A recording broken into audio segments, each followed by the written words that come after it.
Tila tinapos na ni Atty.Mark Vinluan ang laban sa pagitan ng depensa at prosekusyon kaugnay sa impeachment trial ni VP Sara, kung saan isang matinding pahayag ang binitiwan ni Atty. Vinluan na ginamit pa nito ang mismong obserbasyon at hatol ni Senator Risa Hontiveros.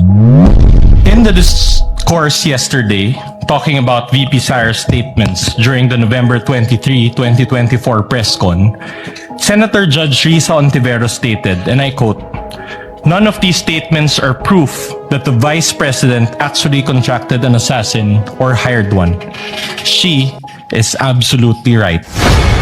She then asked the question, why are these acts impeachable?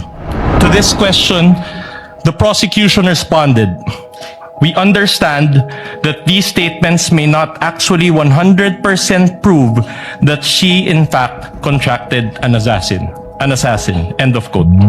Hence, the prosecution admitted that the video does not prove any fact other than its existence. In simple words, there is no proof of any contracting of an assassin. The prosecution's admission before this honorable court made the respondent's position clear. The prosecution has no other competent evidence to prove that VP Sara contracted an assassin. Ang testimonya ni Kalilong, gaya ng iba pang ebidensya kuno ng prosecution, ay hindi sapat para patunayan ang paratang na ito. Trying to prove this stretched narrative using a hodgepodge of materials is a waste of this honorable court's time and the Filipino people's money. Si VP Sara na mismo ang nagsabi na hindi assassin ang kinausap niya. This term only came from people who took her statements out of their proper context and tried to exaggerate them for what they really meant. The truth of the matter is this: she and her family were threatened, and while her response was unconventional, it was justified. What triggered her response was a question about Operation Romanov, which is the plot to eliminate VP Sara and her entire family. The NBI's own records prove this. In the minutes of the meeting of Dempsey Reyes' interview, he said, and I quote, "May press con kasi earlier than that, sabi niya, parang hindi lang niya gusto daw, sabi lang niya gusto daw siyang patayin daw, according to her ni speaker. That was during a press conference the day before, November 2022. End of quote. During the virtual press con, Princess Maui mentioned Operation Romanov again and even warned her about her safety.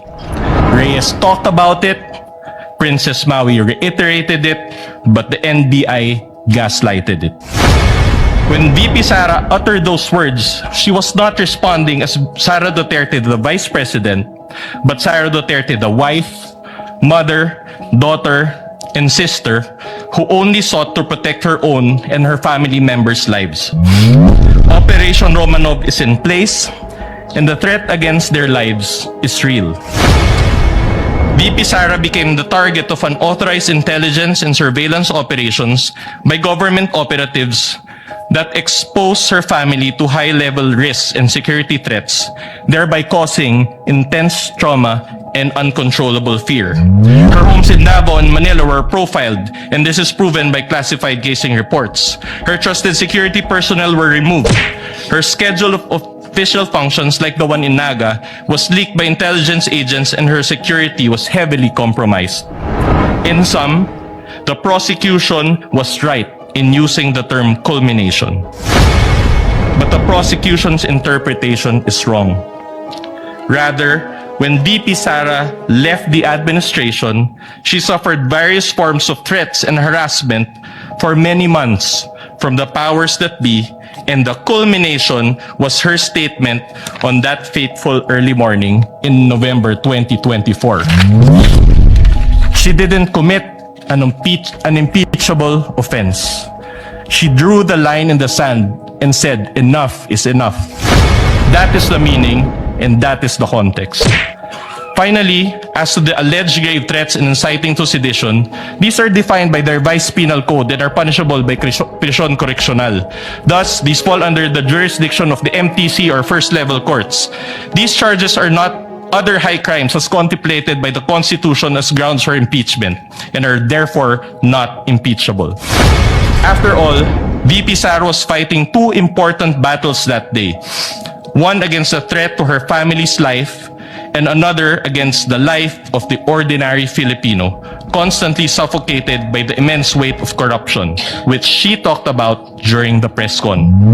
She never incited sedition, she merely echoed the voice of ordinary Filipinos. Her message that day only reflected what was already in their hearts and minds. There was no betrayal of public trust. She actually upheld the people's trust as she spoke for and behalf of the people. Thank you, Your Honor.